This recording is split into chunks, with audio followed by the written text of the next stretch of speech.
belajar untuk saling sharing. Nah, kasih kesempatan supaya apa? Jadi kemungkinan sih adalah membuat keputusan menabung ya tentunya. Dan Assalamualaikum warahmatullahi wabarakatuh. Waalaikumsalam warahmatullahi wabarakatuh. Alhamdulillahirabbil alamin wassalatu wassalamu ala asyrofil anbiya'i wal mursalin wa ala alihi washabihi ajmain amma ba'du. Pertama-tama marilah kita panjatkan puji dan syukur kita atas kehadiran Allah Subhanahu wa taala yang telah memberi kita nikmat kesehatan sehingga kita dapat berkumpul untuk sharing session pada sore kali ini. Di sini saya akan memperkenalkan diri. Saya Amelia Pertiwi. Di sini saya ditugaskan untuk menjadi moderator pada sharing session PT Inspirasi Keuangan Syariah sore ini. Seperti yang teman-teman sudah lihat, di sini saya bersama dua orang beliau-beliau yang mempunyai banyak sekali ilmu yang untuk dibahas pada sore kali ini. Di sini saya akan membacakan profil singkat dari dua speaker kita. Speaker satu yaitu nama Dr. Ardian Mustafa, SIP, MM, AWP, pengalaman kerja, Humam, Kapital Direktur di PT Mega Bintang Samudra, dua Founder dan Humam Kapital di PT Inspirasi Keuangan Syariah, Founder and Editor in Chief Himpunan Pegiat Ilmu Manajemen Abraham Indonesia. Dan untuk speaker yang kedua, saya membacakan profil singkat dari speaker kita yang kedua yaitu nama Raja Irma Andrianing Tias, ST, CFP, IFP, AWP, AIPP, CVMA. Pengalaman kerja di PT Prastia Wahyu Mukti sebagai Direktur, di PT Inspirasi Keuangan Syariah ini sendiri sebagai Direktur, di PT Financial Life Asuransi sebagai Manajer. Baiklah, itu saja profil singkat dari kedua beliau. Kita langsung masuk saja ke materinya. Sepertinya waktunya tidak akan cukup. Pada materi kali ini berjudul nikah dulu atau mapan dulu. Ini umur berapa sih Pak Bu yang baik untuk menikah atau mapan dulu? Baiklah, kita lanjutkan untuk beliau-beliau yang menjawab. Monggo Pak Bu. Ya. Mas Ardi Bu Irma aja dulu. Iya. Monggo Ya, Bu Irma dulu aja. Oke. Iya benar Mbak Ami, ini Ibu jujur lagi kepikiran ya, karena untuk memasuki era society 5.0 ini kan anak-anak generasi Z ini notabene ada yang punya pandangan beda dengan waktu angkatan Bu Irma ya. Iya. Hampir kebanyakan mereka memberikan apresiasinya, aku nggak mau nikah dulu. Iya. Mapan dulu lah. Iya, kadang ada pula yang oke, aku mau nikah tapi aku nggak mau punya anak nih, kayak gitu. Padahal sebenarnya kalau kita singkapi, siapa sih yang sebenarnya mencukupkan segala urusan rezeki untuk kita? Tak lain adalah Allah SWT itu. Nah, ini salah satunya Mas Ardian ini, Bu Irma ini kenal baik ya. Dibilang kalau usia muda berani menikah, tapi beliaunya sangat produktif juga ya. Artinya nanti kita dengerin sharing dari Mas Ardian, kenapa dia putuskan untuk menikah dengan usia yang sangat-sangat masih dibilang kalau dengan kategori sekarang masih usia sangat muda. Ya Mas Ardian ya. Iya, Bu Irma. Nah, kita penasaran nih mau dengar apa alasan dan pertimbangan apa yang membuat Mas Ardian ini yakin untuk menapakkan ke jenjang yang lebih keberkahannya lebih terlihat ya, karena Allah akan merahmati semua apa yang dilakukan. Monggo Mas Ardian, kita pengen mendengar cerita dari Mas Ardian ini. Usia berapa Mas Ardian nikah? Saya kalau nggak salah dulu itu usia 23. 23, ya 23, istri juga 23, jadi sama, usianya sama, tapi sebelum itu kita udah saling kenal setidaknya 4 atau 5 tahun. Jadi prosesnya sudah panjang. Sampai saat ini dari 2015 lah kalau nggak salah, 15 terus menikah 2019 berarti 4 tahun. 4 tahun dari situ ternyata diri saya tergugah.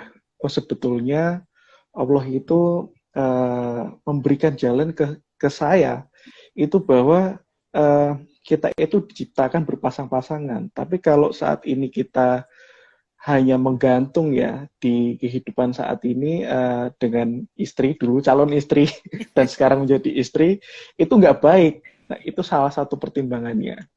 Pertimbangan yang kedua adalah seperti yang dikatakan Bu Irma sebetulnya. Kita itu sebagai manusia kan juga harus produktif ya. Kapanpun itu.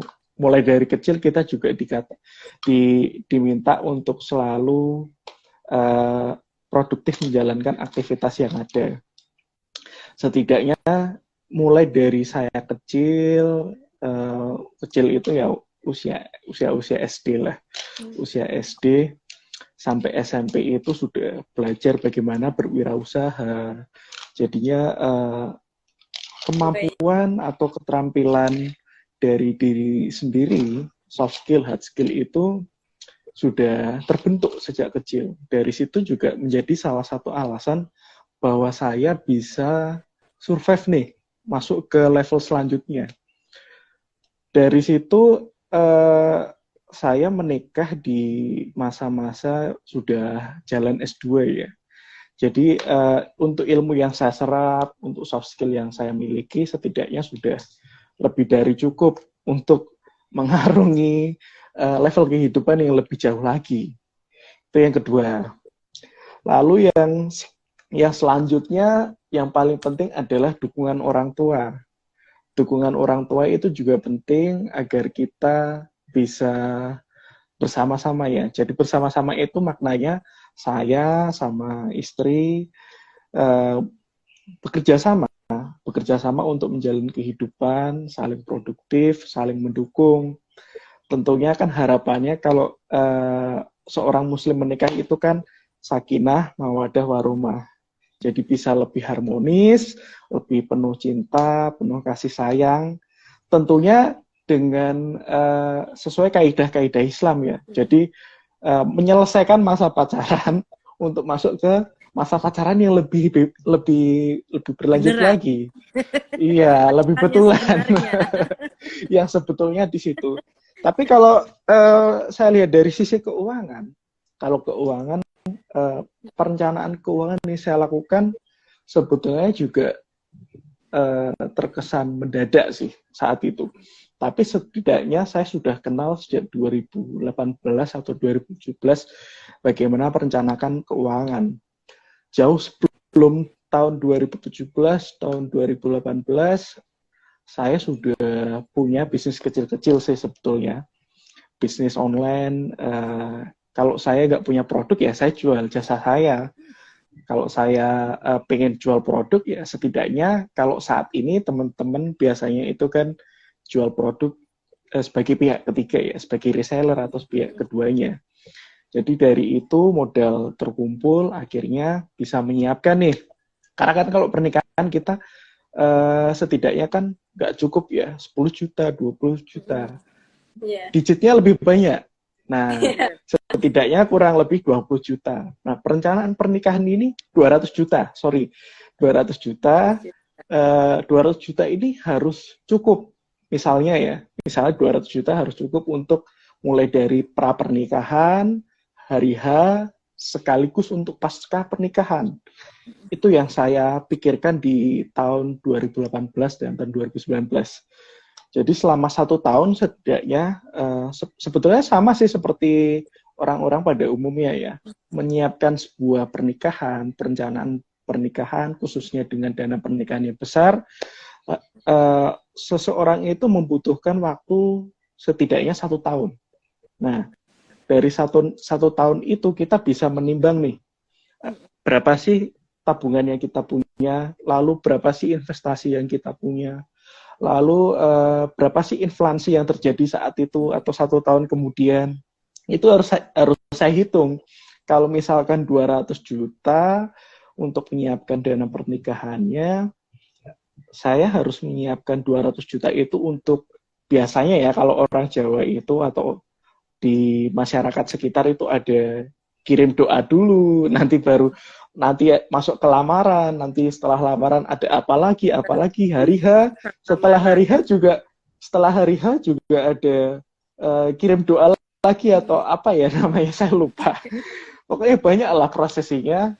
Ternyata apa yang sudah saya rencanakan, mulai dari tabungan yang ada, investasi yang ada, tingkat inflasi yang terjadi, ternyata bisa dilakukan dengan lancar. Jadi pernikahan itu dari, iya Bu Irma, jadi pernikahan dari perencanaannya tahun 2018 bulan Mei ya. Bulan Mei saya rencanakan sampai pada akhirnya tahun 2019 bulan Agustus itu saya menikah. Dari 1 tahun lebih lah, satu tahun lebih 3 bulan ya kalau nggak salah. Mei ke Agustus itu kan. Mei ke Agustus. Perencanaannya ini nggak sia-sia gitu. Jadi apa yang saya lakukan itu nggak ada kejanggalan, terus nggak ada yang berbuntut hutang. Karena seperti yang kita tahu ya Bu Irma, biasanya itu banyak saya nggak membanding-bandingkan, saya hanya gunakan sebagai contoh kasus aja agar kita lebih aware ke depannya. Banyak kendala bahwa setelah melakukan pernikahan banyak hutang yang datang tidak selesai. Iya. Tiba-tiba ada hutang masuk, tapi selain itu juga ada tagihan-tagihan lainnya yang perlu disiapkan. Nah, itu yang pertama mengenai perencanaan pernikahan. Dari perencanaan pernikahan aja 200 juta ya. Kita juga harus merencanakan misalnya untuk kebutuhan bulan madu. Terus untuk kebutuhan setelahnya mau tinggal di mana itu juga harus kita pikirkan. Kalau sudah punya rumah ya kita bersyukur. Tapi kalau memang belum kan kita harus menyiapkan nih perencanaan rumah ini untuk rumah kontrakan atau rumah beli melalui KPR atau beli secara tunai. Itu yang kedua. Lalu yang ketiga, kita juga harus mempersiapkan dana pendidikan anak kan. Pastinya kan sebagai seorang muslim, kita juga harus meneruskan generasi yang ada kan. Jadi kita harus berproduktif, itu produktif di satu sisi produktif untuk pekerjaan, satu sisi juga harus produktif untuk melanjutkan dakwah kita agar apa yang kita miliki itu bisa disampaikan lebih jauh lagi. Seperti itu Bu Irma. Nanti kita bahas lagi. Siklus jalan manusia itu diawali dari usia 25. Jenjang pernikahan ini sudah mendekati, Mas Ardian waktu kemarin dapat bonus 23 ya.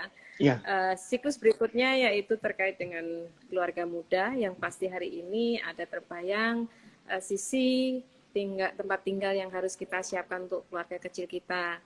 Baik itu bisa membeli atau dalam konteks perencanaan dengan mengkontrak ya, istilahnya seperti itu. Betul yang disampaikan Mas Ardi, biaya pendidikan putra-putri itu menapak kita pikirkan sejak sedini mungkin, karena yang pasti tanpa disadari ini nanti begitu Mas Ardi nanti masuk ke usia 35, katakan karena 23 kan ya, si anak ini sudah mulai membutuhkan biaya yang tidak kecil lagi. Mungkin kalau TK-nya sekedar TK mungkin masih menjangkau ya. Tapi hari ini nama orang tua kan pengen ya anaknya mendapatkan program pendidikan yang terbaik. Dan yang terjadi sekarang ini hampir rata-rata biaya untuk sekolah TK aja sudah di atas 500.000, bahkan di atas 1 juta. Itu yang terjadi karena fasilitas yang disiapkan itu motorik anak itu benar-benar diperhatikan. Itu yang membedakan dengan TK-TK yang hari ini kita berpikir hanya sekedar istilahnya menyekolahkan anak apa adanya, seperti itu. Kemudian dilanjut untuk jenjang berikutnya. Kalau kita muslim selalu memikirkan planning namanya ibadah haji atau umroh. Itu yang menjadi harapan dari siklus jalan pulang manusia menuju ke Bali, ke pangkuan ya. Dan menikmati masa pensiun ini pun juga nanti akan dilakukan siapapun. Artinya kita nggak bisa menghindar karena tua itu pasti ya. Dan yang terakhir, siapa sih yang nggak kepingin sebuah perencanaan keuangan yang kita lakukan sampai hari ini bisa menjadikan atur life kita dalam bentuk wakaf sosial kita. Itu yang menjadikan satu rentetan proses yang perlu kita pahami ya. Memang apa yang menjadi tema hari ini, menikah dulu atau mapan dulu, sebenarnya menikah itu tidak membutuhkan budget yang terlalu mahal sebenarnya ya. Betul. Tapi kembali lagi, setiap orang kan bisa menentukan memilih ya, memilih apa istilahnya, momen ini kita mau jadiin apa sih sebenarnya.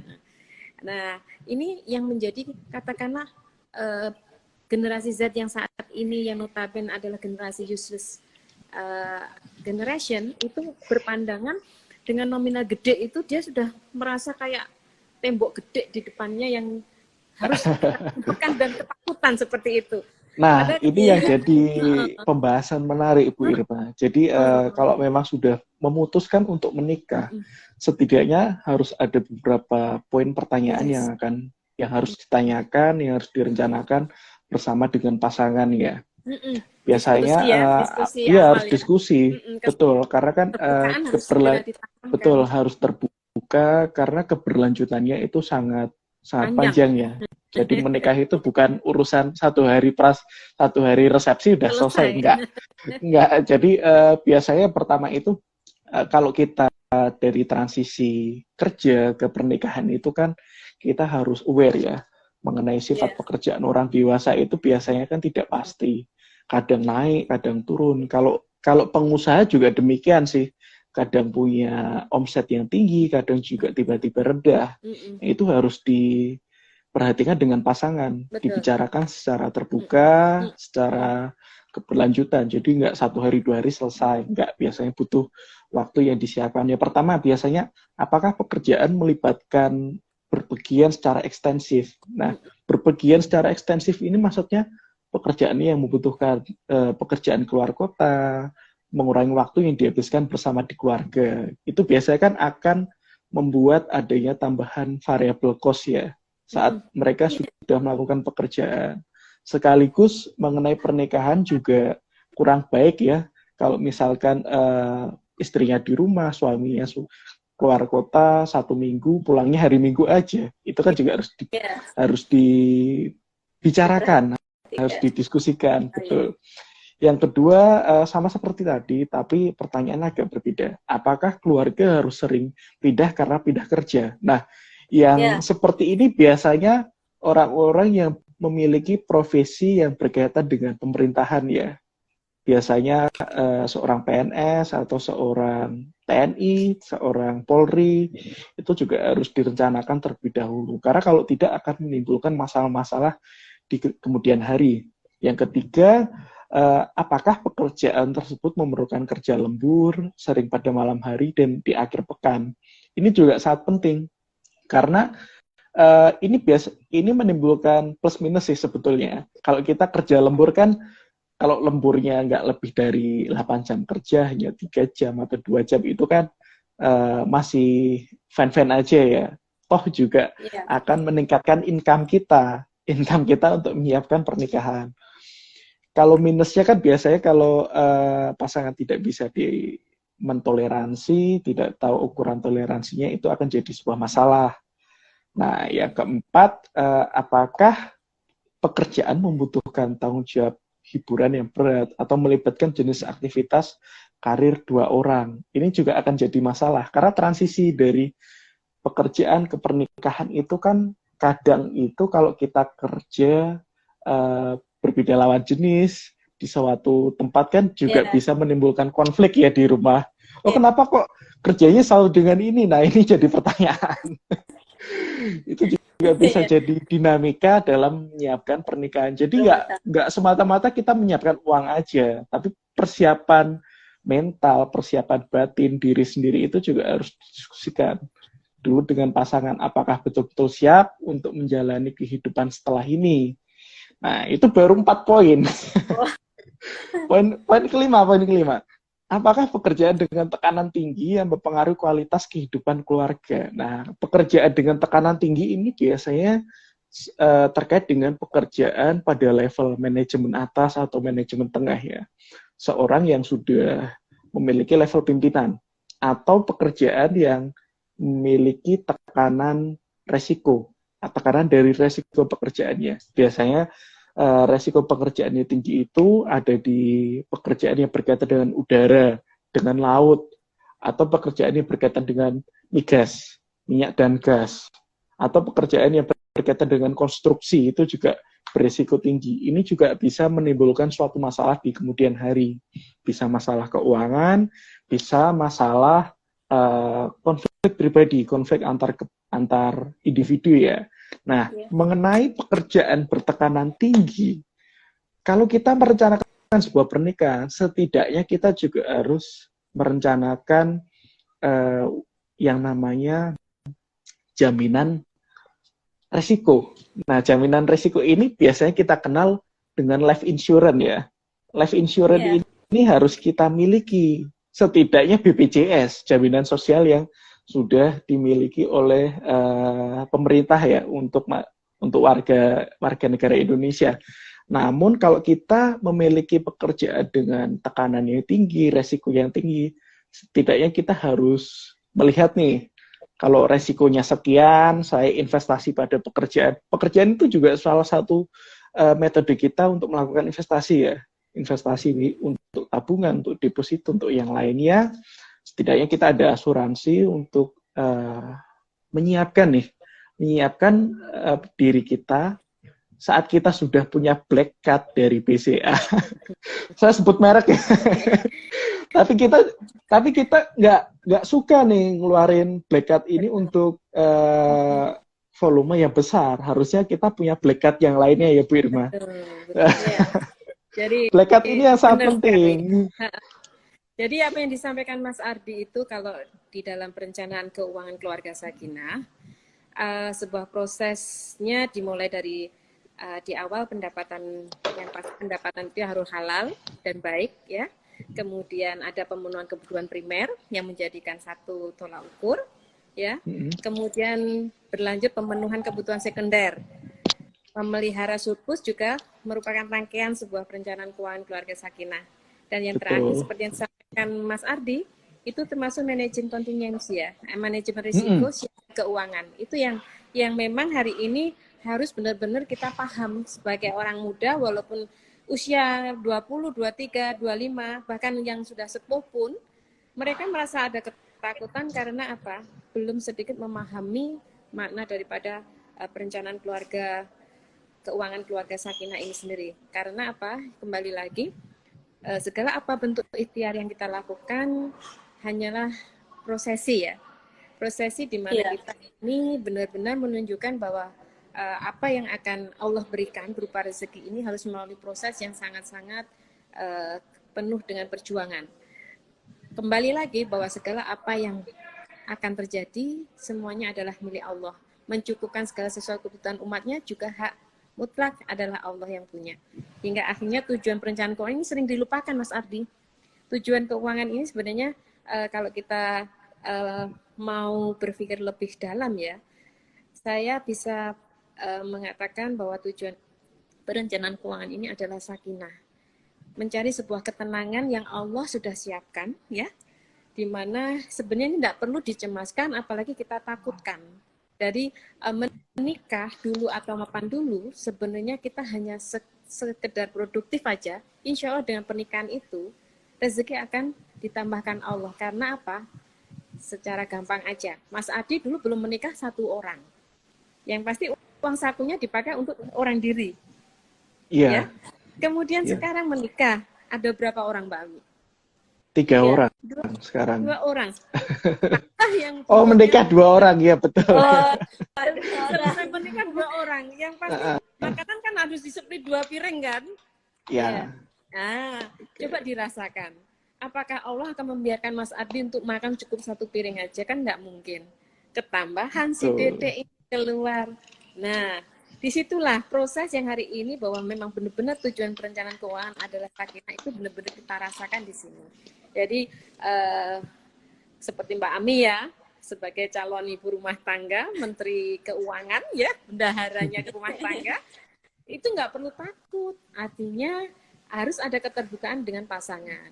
Berapapun yang Allah titipkan pada suami, seperti Mas Ardi ya, Mas Arni sering kalau memberikan nafkah ke istri gitu, Mah, ini ada titipan dari Allah. Saya terima kasih ya, Mah, ikut dijaga dan untuk didiskusikan, diolah. Bismillah ya, Mah, semoga hasil yang Allah berikan ini, Allah amanahkan ini penuh rahmat untuk kita semua. Itu pesan Mas Adi pada si istri. Nah, itu menjadi contoh ya, dari sisi bahasa itu nggak terlepas dengan sisi sakinah. Tenang, menyampaikan juga nggak kayak seperti, Mah ini uang Mas, cukup nggak cukup, Mama harus hati-hati ya ngelolanya. Itu kan beda ya.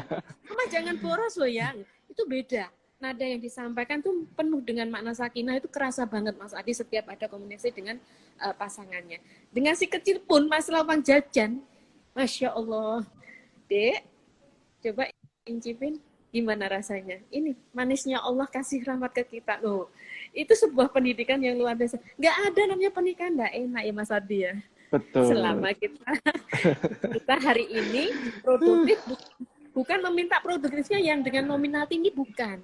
Tapi cukup untuk segala kebutuhannya Allah sudah siapkan. Saya yakin.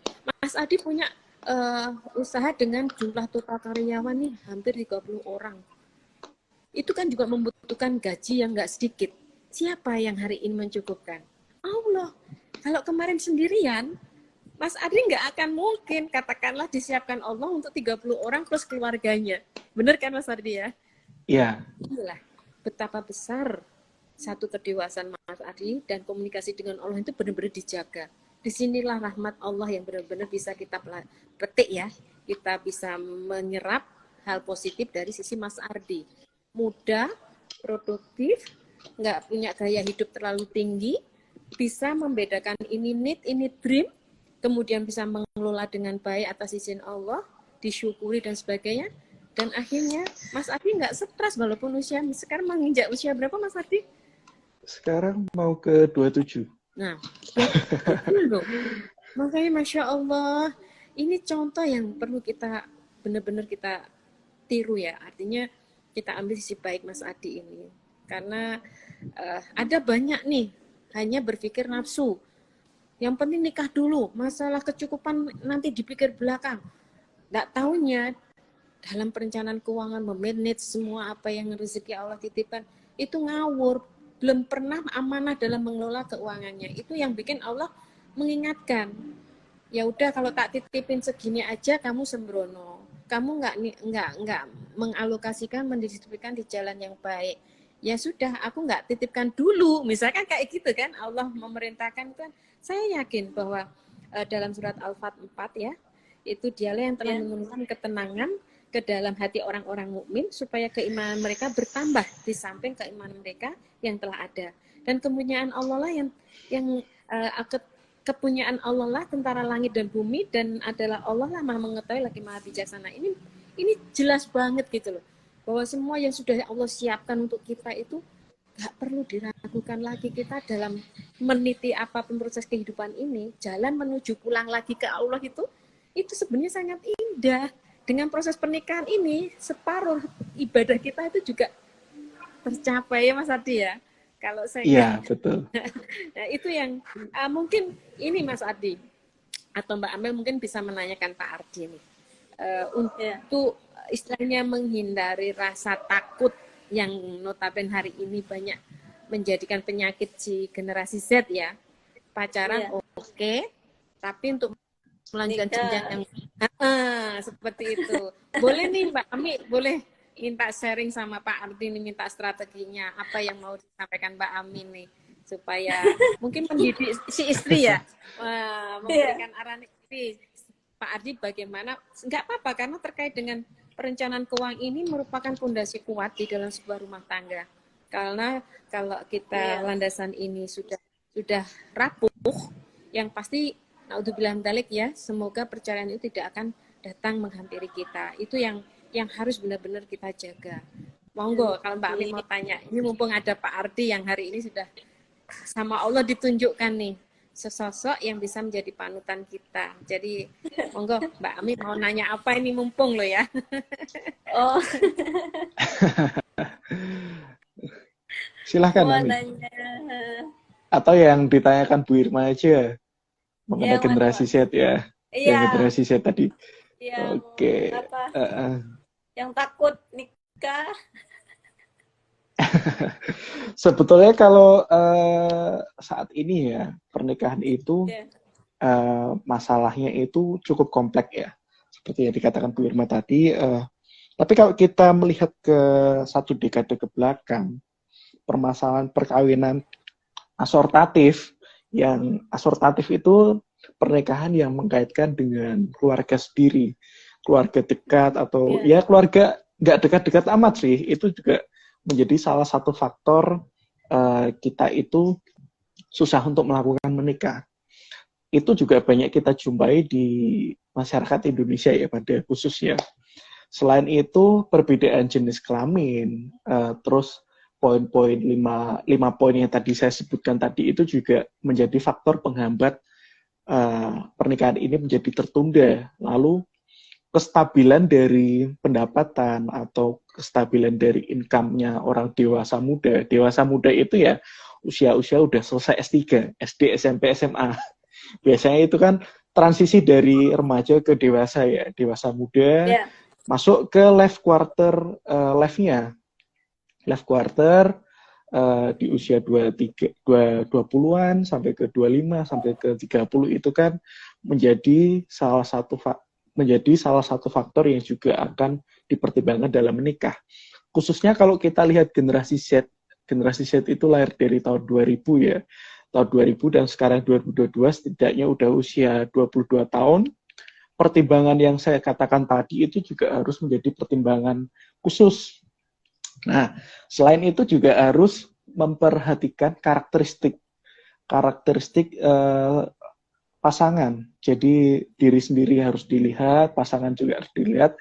Karena dari literatur yang saya baca, generasi Z itu loyalitasnya juga sangat kurang baik. Bukan berarti tidak setia. Kurang baik itu suka berpindah-pindah ke sana, ke sini. Nah, dalam konteks pekerjaan. Dalam konteks pekerjaan seperti itu. Jadi generasi Z biasanya mereka akan, kalau wanita biasanya sudah siap untuk menikah ya, karena sudah masuk ke masa produktif. Sekaligus kalau pria idealnya di usia 25, karena itu ketentuan dari BKKBN atau BPN ya, saya lupa. BKKBN ya kalau nggak salah. 25 itu usia ideal untuk seorang pria dan 20 atau 21 itu untuk usia ideal seorang wanita.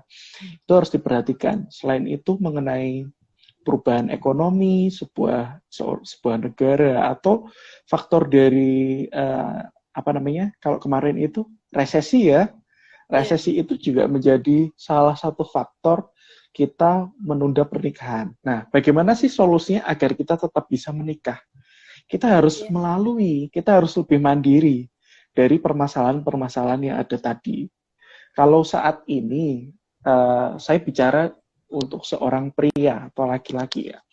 Kalau untuk saat ini laki-laki kondisinya usia 22 karena generasi Z, sudah memiliki pekerjaan tetapi masih belum stabil, setidaknya itu harus lebih aware lagi ya, lebih aware terhadap kebutuhannya. Kalau memang kebutuhannya misal dihadapkan untuk masuk ke pernikahan, setidaknya dia harus mandiri secara ekonomi, mandiri secara mentalitas, mandiri secara kesiapan yang lainnya juga, agar pada saat sudah betul-betul menyiapkan perencanaan dana pernikahan, semuanya ini lancar. Itu yang harus dilakukan. Kalau dia masih belum bisa mandiri, tidak memiliki sikap kepemimpinan yang baik. Kepemimpinan ini juga penting karena kan pada saat kita sudah menikah, sudah bekerja dari remaja ke dewasa muda, kita bekerja, sikap kepemimpinan diri sendiri ini penting karena kita akan biasanya ya kalau laki-laki kan suka memformulasikan visi misi jangka pendek, jangka panjangnya. Nah, itu juga harus ditinjau kembali. Peninjauan kembali visi misi itu penting. Setelah ditinjau akan ada resume-nya ya. Oh, ternyata dari tinjauan ini saya memerlukan investasi sekian agar saya bisa masuk ke jenjang pernikahan. Nah, dalam setahun untuk melaksanakan pernikahan. Di situ dia juga tidak serta-merta harus misal biaya menikah 200 juta, tapi baru ada tabungan 100 juta. Kebutuhan 100 juta ini apakah cukup disediakan oleh investasi yang kita miliki? Nggak akan cukup. Nah, mau tidak mau kita harus menurunkan volume atau ukuran ekspektasi kita. Kalau kita ingin menikah dengan budget 200 juta untuk seluruh aktivitas, kegiatan, agenda pernikahan, ya kita harus turunkan nih. Karena kan tidak dipungkiri juga, generasi Z ini banyak yang orang bilang generasi yang kurang setiti, kurang aware dalam merencanakan keuangan. Kadang juga apa ya namanya ya, kadang juga suka memiliki budaya kehidupan yang borjuis, yang mewah. Sebagai contoh, biasanya dari usia-usia segitu ya, dari usia 19 sampai ke 23 atau 22 itu kan normalnya kalau yang nggak bekerja biasanya kan masih kuliah ya. Sebagai contoh itu seorang yang masih kuliah dari sebuah kota pindah ke kota lain, biasanya dia budaya yang berbeda. Keinginan itu cenderung tiba-tiba muncul. Nah, keinginan untuk mencoba hal-hal yang baru ya tentunya. Saya pengen, kalau misalnya ke Jogja ya, Ami dari mana? Dari Sumatera ya, misal Sumatera ke Jogja. Sumatera ke Jogja, saya mau ke mall ini, ke mall ini, ke mall ini. Saya mau ke museum ini, mau ke Malioboro, mau ke Tugu, kan banyak pengennya. Dari situ, budaya seorang borjuis itu tidak kita tidak kita ketahui secara langsung, itu tiba-tiba jadi kebiasaan kita. Sedangkan itu nggak boleh dilakukan. Kita cukup melakukan akulturasi budaya aja. Budaya yang kita miliki, kalau kita di Jogja ya kita harus memperhatikan, menghormati budaya yang ada di Jogja tanpa kita mengurangi budaya yang kita punya. Ya kita bisa memilih dan memilah. Nah, dari hal ini kita balik lagi ke pernikahan ya. Dari sikap kepemimpinan, lalu dari kebiasaan yang bisa memilih dan memilah, dari persiapan yang tadi 200 juta ke 100 juta, setidaknya saya bisa nih dalam setahun mengumpulkan 20 juta atau 30 juta lagi. Jadi sudah terkumpul ya 130 juta misalkan. Nah, dari sini kan kita sudah punya kebiasaan pilih dan pilah ya. Nah, pilih dan pilah ini penting untuk seorang generasi Z agar dia bisa mencapai tujuan keuangan yaitu untuk melakukan pernikahan. Seperti itu Bu Irma. Jadi 3 poin penting itu sebetulnya simple, mudah-mudah gampang, tapi kalau tidak dibiasakan akan jadi sebuah masalah. Seperti itu. Budaya di bawah alam sadar itu Mbak Ami. Ini boleh nih. Betul, itu sudah terjadi di bawah alam sadar kita. Kalau kita pupuk sedikit demi sedikit, menjadi kebiasaan, menjadi budaya, itu akan membiasakan diri kita lebih agile, lebih cepat, lebih lincah dalam menghadapi masalah-masalah. Nah, masalah-masalah ini tidak hanya masalah diri sendiri ya, masalah dengan pasangan saat kita menyiapkan dana pernikahan, masalah dengan keluarga, masalah di pekerjaan. Nah, masalah-masalah itu kan terjadi secara bergantian. Jadi nggak hanya satu selesai, sudah nggak ada masalah lagi. Pasti akan ada masalah ini yang muncul. Nah, seperti itu. Iya, selalu berkelanjutan. Itu yang harus diperhatikan. Jadi memang apa yang disampaikan Mas Ardi ini semuanya benar Mbak Ami. Karena di dalam proses ini kita sebenarnya kalau membekali diri dengan sesuatu yang matang, artinya apa yang disampaikan Mas Ardi ini bisa sedikit saya sampaikan bahwa 3 pos untuk sehat keuangan nih. Ini bisa satu yang diingat ya, dari sisi sedekah. zakat, sedekah diri sendiri dan keluarga ini harus menjadikan prioritas kita. Semakin kita diproduktifkan Allah, itu Allah mempunyai satu tujuan, zakatmu naik enggak? Apa justru zakatmu makin kamu kurangi enggak? Nah, itu cara mengukur 3 pos supaya sehat kan di situ. Terus kemudian dilanjut kebutuhan masa kini nih. Masa kini itu apa aja yang disampaikan Mas Adi tadi? Jangan ada namanya budaya alam bawah sadar. Kebutuhan hidup sehari-hari, kebutuhan primer itu harus benar-benar kita harus fikkan, kita harus disiplin ya, prioritaskan. Kalau perlu kita belanja dalam waktu bulanan, kalau memang semingguan kita bisa mencapai ke bulanan, kita bisa schedulekan untuk belanja bulanan. Kemudian yang pos ketiga, kebutuhan masa depan. Jadi kita nggak perlu bingung, katakan nervous dan sebagainya. Kebutuhan masa depan ini apa aja, termasuk pendidikan anak tadi, kemudian perjalanan umroh kita kalau kita muslim ya, atau naik haji bahkan ya. Dan perlu diingat Mbak Ami, untuk naik haji sekarang harus kita benar-benar persiapkan untuk haji plus. Karena untuk menunggu haji reguler itu terlalu lama. Negara Malaysia sendiri ya nggak ada namanya naik haji reguler. Saya aja tadi kaget Bu Irma.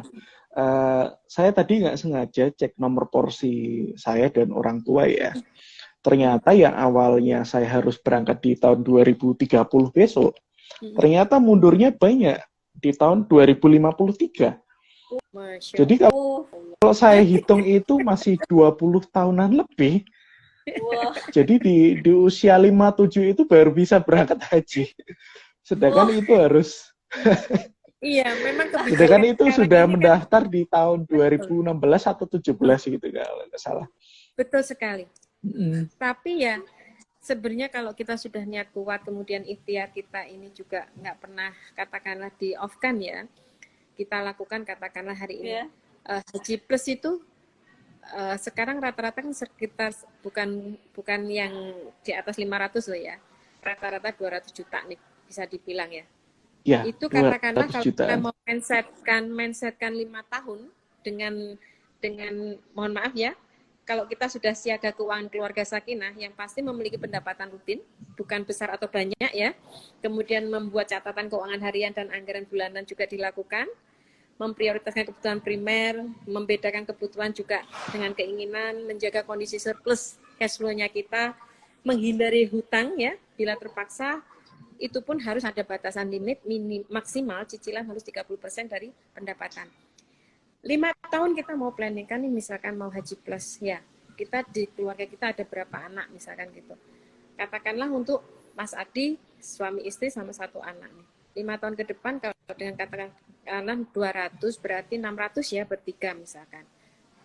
Inflasi haji selama ini kan bisa ditolerin lah ya, nggak terlalu fluktuasinya nggak terlalu tinggi seperti kayak pendidikan ya. Pendidikan dari dua dekade ke belakang, inflasi saat ini kan masih di 8,3% Bu Irma. Jadi kalau kita hitung 5 tahun lagi, present value untuk naik haji itu sebetulnya masih sangat kecil. Karena kan pada saat ini masih kecil. Pada saat ini kan income kita juga pasti akan selalu bertumbuh ya. Pendapatan akan selalu bertumbuh, akan selalu berkembang. Seperti itu. Dan lagi Mas Adi, kita sudah nggak usah bingung lagi. Berapa sih yang harus kita siapkan tanpa harus berpikir kalkulator manual ya. Ada aplikasi di MyCP Syariah ini khusus untuk perhitungan perencanaan haji atau umroh. Nah, di situ nanti lebih tampak kelihatan banget dana berapa yang harus kita siapkan untuk keluarga selama kita nanti umroh atau kita haji. Itu kan juga menjadi pertimbangan kita ya dalam memposkan kebutuhan untuk umroh haji itu semua komplit di MyIP Syariah itu akan terlihat. Ini yang sering saya coba edukasikan kalau klien ini membutuhkan satu wacana Bu Irma 5 tahun lagi nih kalau hari ini 200 juta saya berangkat 3 orang dengan harus saya siapkan untuk oleh-oleh umroh saya misalkan mau souvenir dan sebagainya ya, atau mau beli sesuatu yang sekiranya di sana adalah atau membadalkan orang tua yang sudah meninggal termasuk nenek kakek atau siapa, itu bisa dianggarkan melalui aplikasi MyIP Syariah yang ini merupakan aplikasi yang sangat resmi ya, sehat. dan tidak Ya. perlu diragukan lagi kan. Ada pengawasan dari OJK juga ya. Ya Mas Ardi ya. Iya, Nanti, betul. oke sahabat Aplikasi Syariah. itu juga sudah sebetulnya saya gunakan ya Bu Irma. Sudah sejak dari tahun 2018 kalau nggak salah. Dari tahun 2018 setiap ada peningkatan, perkembangan, pendapatan atau kebutuhan atau Mengevaluasi muncul ya, goals ya. ya atau muncul bukan smart goal ya, muncul financial goal yang baru, saya selalu menghitung nih dari perencanaan anggarannya. Dari perencanaan anggaran kita sudah diberikan 3 hal. Pentingnya perencanaan keuangan untuk proteksi, untuk investasi, sekaligus untuk distribusinya, seperti yang Bu Irma katakan tadi. Betul. Kalau kita balik lagi ke pernikahan ya, fungsi dari perencanaan anggaran ini sangat penting.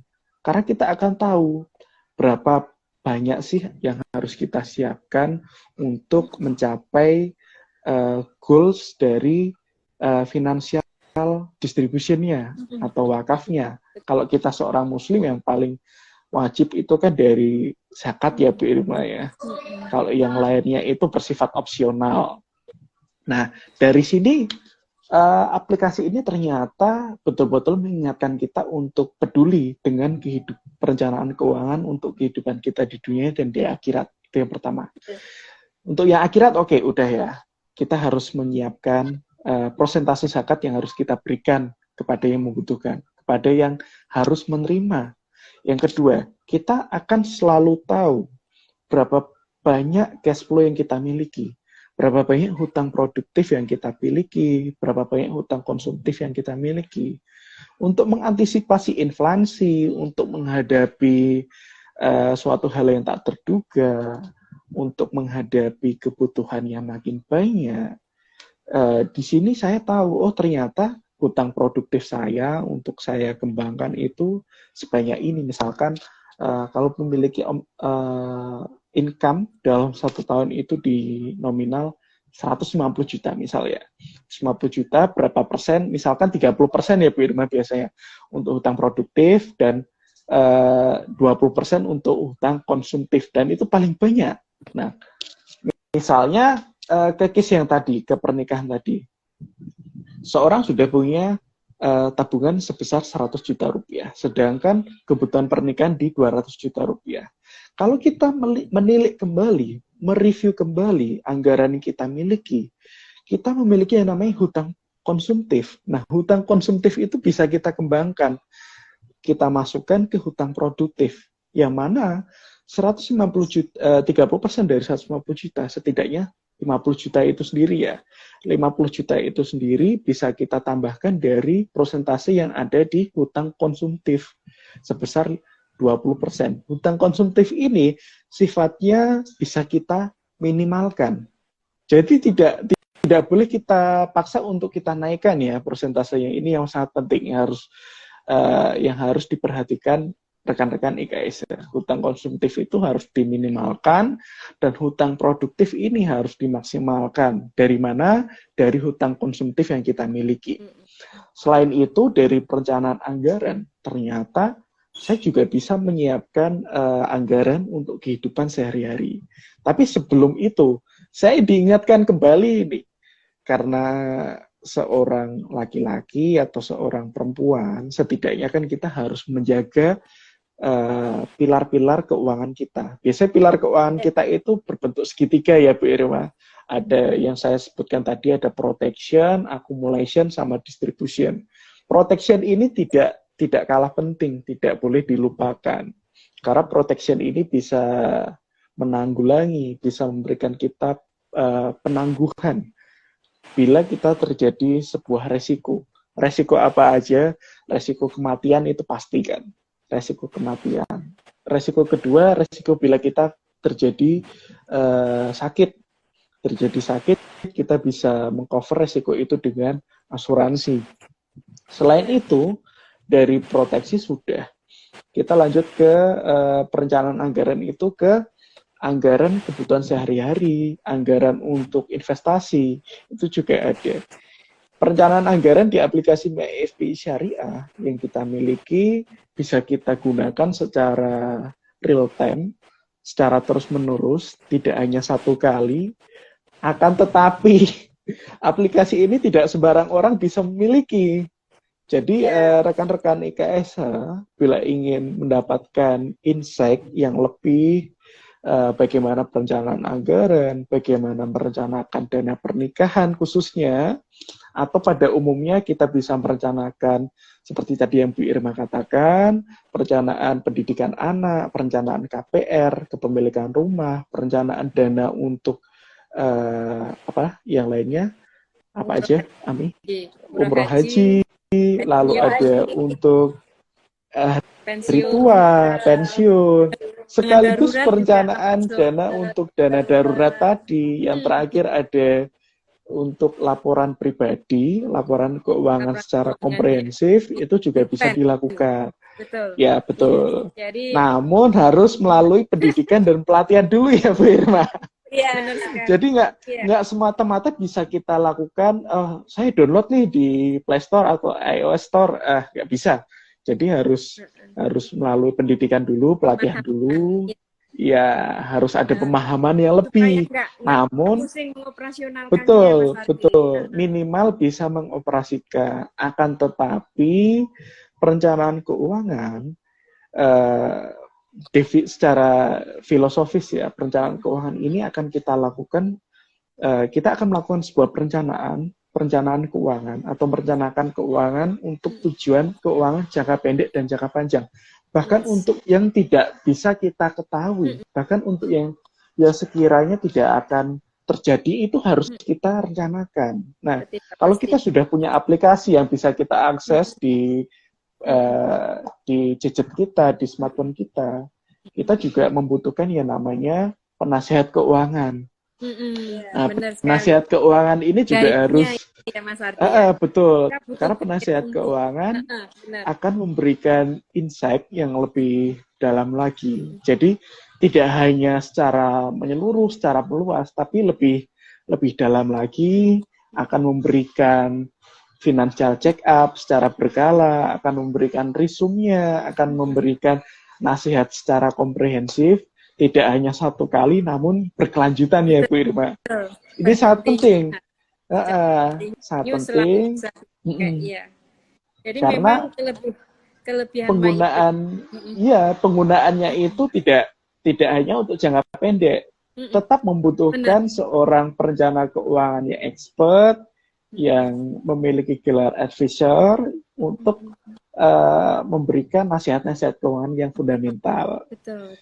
Termasuk mengalokasikan dana kita di dalam investasi nggak sembarangan juga. Kita harus mengingat profil risiko masing-masing individu itu berbeda. Jadi yang pasti betul. Menempatkan alokasi investasi kita di keranjang yang tepat. Sebaiknya kalau kalian sahabat IKSH belum seberapa paham, nggak ada salahnya bisa japri ke Mbak Ami nih, DM Mbak Ami ya. Artinya kita bisa sharing atau mungkin kita bisa jadwalkan nih belajar bareng ya. Intinya kita bisa memahami lebih dalam supaya apa yang kita takutkan ke depan, generasi Z ini memiliki sebuah effort yang sangat-sangat nggak usah inilah ya Mas. Intinya kehidupan itu perlu dijalani, penuh disyukuri, tapi jangan ditakutin. Hanya orang-orang yang jauh komunikasi dengan Allah inilah yang akan selalu merasa takut seperti itu ya Mas Ardi ya.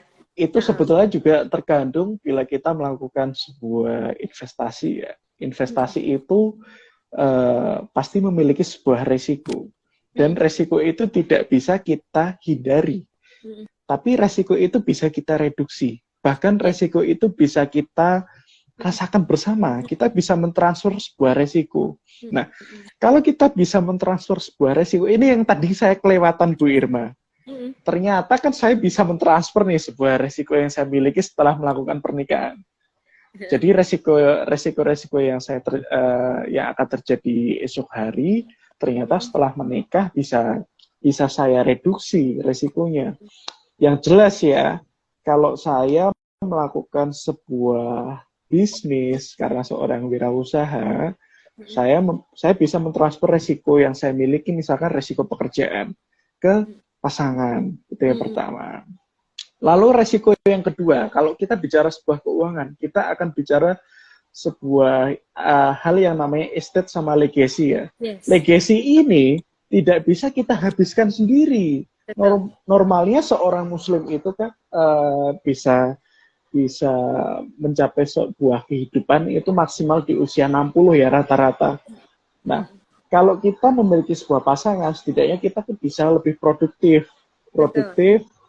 menghasilkan lebih banyak lagi, sekaligus kita bisa melanjutkan generasi yang kita miliki. Dari orang tua ke kita, ke anak-anak kita. Betul sekali. Dari anak-anak kita ini bisa menyiapkan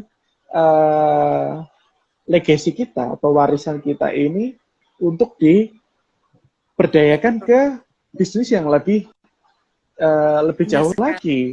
Seperti itu. Bahkan kita kalau sudah mencapai ke level filantropi, ke level yang lebih tinggi, bisnis yang kita kelola ini bisa kita salurkan sebagai dana sosial yang kita berikan kepada masyarakat sekitar. Itu pentingnya kita mempelajari sebuah keuangan untuk menyiapkan pernikahan di masa kini ya. Jadi betul-betul sangat komprehensif dari diri kita, dari pasangan kita, dari tujuan keuangan jangka pendek, dari tujuan jangka panjang. Iya. Benar sekali Mas Ardi. Jadi dulu yang image-nya warisan itu hanya peninggalan aset, sekarang kita lebih cenderung juga human-nya harus kita perhatikan juga nih untuk warisnya. Jadi pengelolaan human-nya ini juga membutuhkan sebuah perhatian besar ya. Misalkan nih yang disampaikan Mas Ardi, usaha yang sudah dirintis kemudian bisa diturunkan ke anak turun kita, itu menjadi lebih produktif ya. Artinya lebih positif ya dibanding katakanlah seseorang orang tua ini hanya berpikir warisan terkait dengan aset semata. Misalkan anak diberikan peninggalan senilai 1 miliar nih misalkan, atau mungkin bahkan di atas itu. Orang tua lupa anak dibekali dengan cara pengelolaan yang baik. Akhirnya apa yang terjadi? Katakanlah dulu punya anggapan nggak akan habis di 7 keturunan misalnya seperti itu. 1 keturunan aja udah habis, iya kan? Apalagi dengan nominasi rupiah sekarang yang kita nggak paham terkait dengan investasi, bisa dalam waktu menit, detik pun bisa hilang. Bisa habis. Nah, bekali diri kalian, terutama yuk sahabat IKSH, secara step by step, nggak ada namanya kata terlambat nih. Tapi kita harus tetap semangat. Kita harus mengupgrade knowledge kita. Karena apa? Kembali lagi, ledakan geografi kita 20 tahun ke depan itu banyak seumuran kalian ini merupakan satu level yang benar-benar produktifnya sudah nggak terbilang terkendali ya Mas Ardi ya. Dan mindset katakanlah sebagai kompetitor sudah nggak ada lagi untuk ledakan geografi kita 20 tahun lagi. Bisnis itu sudah kolaborasi isinya. Nah, untuk menjalin kolaborasi yang sehat ini pun kita harus membekali diri nih. Kira-kira sehat nggak dengan pasangan yang akan kita ajak kolaborasi ini, join ini. Itu yang harus kita benar-benar persiapkan sebagai fondasi yang kuat untuk menyongsong masa depan di era society 5.0 itu. Itu yang bisa kita pesankan untuk sahabat IKSH. Kembali lagi, perencanaan yang sebenarnya tidak perlu ditakutkan, insya Allah inspirasi keuangan syariah, sahabat IKSH bisa DM ke Mbak Ami ya. Kita akan belajar banyak bahwa dengan aplikasi MyIP ini, segala apa yang menjadi perencanaan kita akan semakin mudah. Artinya kita bisa menyiapkannya dengan enjoy, dengan penuh ketenangan, penuh dengan sakinah. Dan insya Allah pos zakat itu juga selalu ada, lengkap, komplit. Zakat iswahnya, hutang produktif, konsumtif, kontribusi proteksinya, kemudian pos tabungan masa depannya, belanja masa kininya. Kita akan tahu nih surplus defisitnya dari cash flow yang kita keluarkan.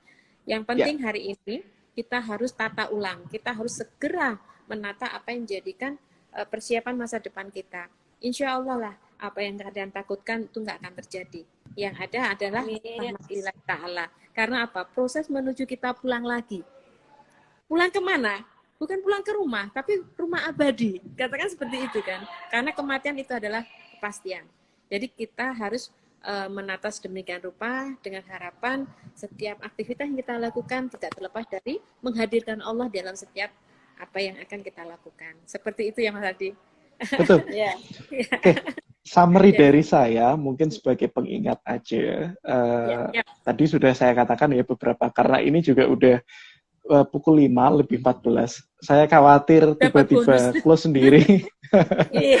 Khawatir tiba-tiba live IG-nya force close ya, selesai sendiri. Sebagai summary, sebagai simpulan atau ringkasan, perkawinan memiliki peran penting bagi manusia khususnya dalam kehidupan dan perkembangannya. Untuk itu Allah Subhanahu wa taala melalui Rasul-Nya memberikan petunjuk tentang pernikahan sebagai dasar hukumnya. Dasar hukum perkawinan dalam Islam itu terkandung pada Quran surat Ar-Rum 21. Dan di antara tanda-tanda kekuasaannya ialah dia menciptakan untukmu istri-istri dari jenismu sendiri, agar kamu condong dan merasa damai dengan mereka. Dan dia akan membuat cinta dan kasih sayang antara Anda. Sesungguhnya pada demikian itu benar-benar terdapat tanda-tanda bagi orang-orang yang berpikir. Dari hal ini sudah cukup jelas ya, bahwa kita itu harus melakukan yang namanya kolaborasi. Itu yang pertama. Kolaborasi untuk mencapai tujuan keuangan yang kita miliki. Kalau kita berbicara sebuah perencanaan dana pernikahan, kita harus melakukan sebuah kolaborasi agar kita bisa mencapai yang namanya sakinah mawaddah warahmah. Agar kita selalu harmonis, penuh dengan cinta, penuh dengan kasih sayang. Dari tiga hal ini, dari tujuan akhir itu, bukan tujuan akhir sebetulnya. Tujuan akhirnya adalah mencapai surga ya Bu Irma. Menjadi manusia yang rahmatan lil alamin, menjadi seorang yang ulil albab, yang peduli dengan manusia, peduli dengan Tuhannya. Sebetulnya itu. Tapi kalau kita berbicara sebuah pernikahan, setidaknya dengan kolaborasi, kita bisa memilih dan memilah dengan kemampuan kepemimpinan yang kita miliki. Kalau kita seorang generasi Z, kita sudah memiliki kepemimpinan yang baik, kita sudah bisa memilih dan memilah, sekaligus bisa berkolaborasi. Setidaknya, resiko yang kita miliki bisa kita reduksi, bisa kita bagi dengan pasangan kita. Sekaligus kita bisa menyiapkan yang namanya estate yang kita miliki, legacy atau warisan yang akan kita pikirkan, yang akan kita formulasikan, yang akan kita sediakan untuk anak cucu kita. Oke. Itu aja dari saya sebagai penutupnya. Terima kasih Laila, Amelia ya. Saya pikir Laila tadi. Amelia, itu aja dari saya. Bu Irma juga itu aja dari saya. Saya khawatir force close live IG-nya, jadi itu sebagai summary saya sore hari ini. Mungkin saya akan share lebih banyak lagi di kemudian hari ya, mengenai perencanaan keuangan seperti itu. Jadi Mbak Amelia siap-siap ya kalau ada para sahabat IKSH mau minta belajar lebih dini terkait dengan bagaimana sih MAIP Syariah ini mau dioperasionalkan. Siap-siap nanti minta tolong dibantu untuk dikondisikan. Jadi kita akan next ya Mas Adi, kita akan berikan satu tutorial juga nih. Bagaimana generasi-generasi yang luar biasa, generasi Z, generasi Alpha ini bisa Allah izinkan mempelajari MAIP Syariah dengan lancar. Harapannya keuangan yang sakinah yang akan kalian dapatkan mulai sejak sekarang sampai kapanpun. Setidaknya pendapatan dikurangi pengeluaran adalah balance. Pendapatan atau pengeluaran justru surplus, inilah harapan. Harus surplus. Setiap perekonomian, walaupun pandemi, walaupun resesi, walaupun dengan kondisi apapun ekonomi dunia ini, bagaimanapun insya Allah akan menggaransikan semuanya. Saya mohon maaf banyak Mbak Ami, Pak Ardian, bila mana dalam perkataan ada sedikit salah khilafnya.